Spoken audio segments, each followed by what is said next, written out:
I hope you have seen question number 3 thoroughly, जहां पे हमने कंपैरेटिव स्टेटमेंट बनाया था बट बैलेंस शीट बनाया था, कंपैरेटिव बैलेंस शीट। अभी क्वेश्चन नंबर 4 में हमें करना है कंपैरेटिव इनकम स्टेटमेंट। ये देखो, income statement of XYZ limited for the year ended, ये 2 साल दिया है। प्रिपेयर कंपैरेटिव इनकम स्टेटमेंट बोला अभी, मतलब पहले वर्टिकल फॉर्म हमें बनाना पड़ेगा इनकम स्टेटमेंट का और फिर उसको कंपैरेटिव स्टेटमेंट में डालना पड़ेगा। बट ये देखो, क्या कुछ कुछ हुआ क्या रे? ये देख के नहीं हुआ तो यार क्या हो तुम लोग, कुछ होना चाहिए।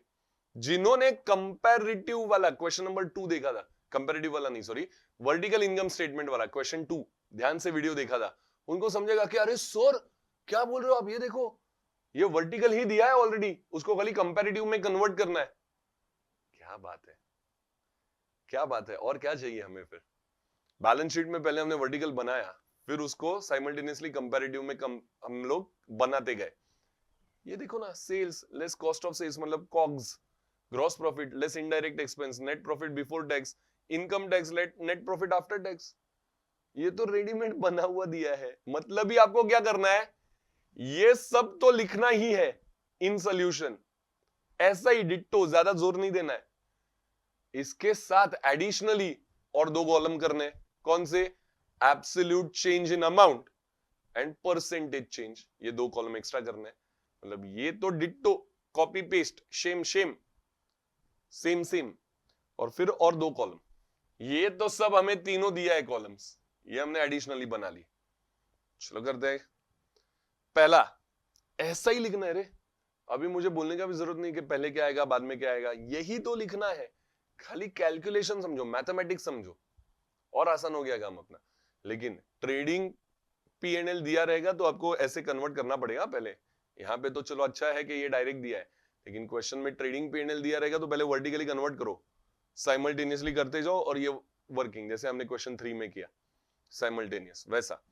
चलो सेल्स पहला 2 लाख और 3 लाख। अभी आपको शायद पता है क्वेश्चन 3 जिन्होंने देखा है उनको, कि 2 और 3 का difference 1 lakh, that is absolute change. Formula क्या है अपना? Absolute change divide by previous year into 100, 1 lakh divide by 2 lakh into 100। अभी ये तो करो ही, ये अगर आपको नहीं आता है ना तो फिर ऐसा चुल्लू भर पानी लो और पी लो। आप डिहाइड्रेट हो चुके हो, अगर इतना सिंपल नहीं आ रहा है मतलब, तो हाइड्रेट हो जाओ।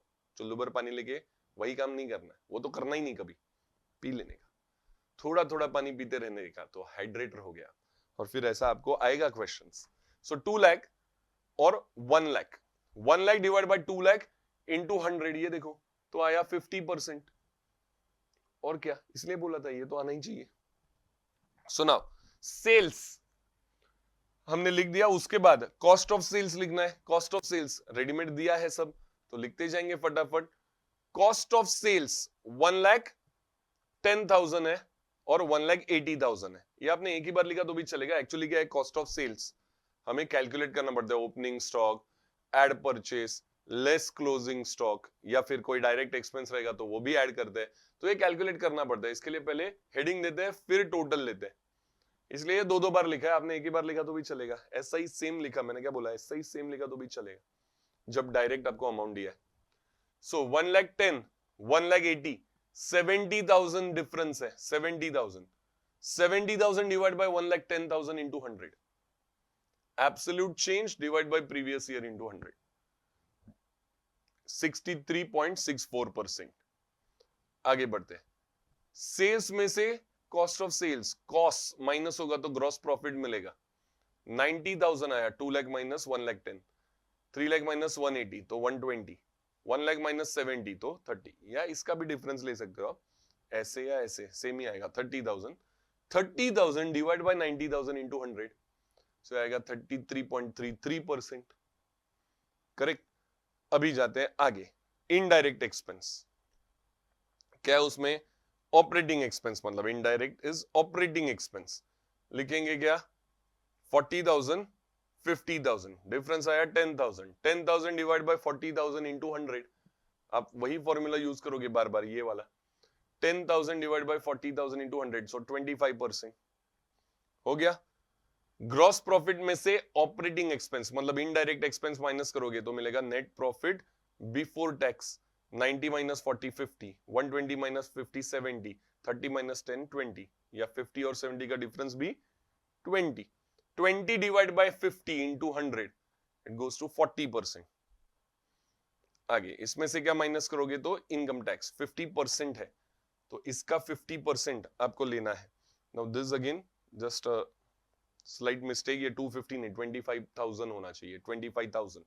सो इट इज 25,000, 35,000 तो आएगा 10,000. 20 का भी 50% 10,000, इसका डिफरेंस भी 10,000. 10 डिवाइड बाय 25 इंटू 100 40% अगेन.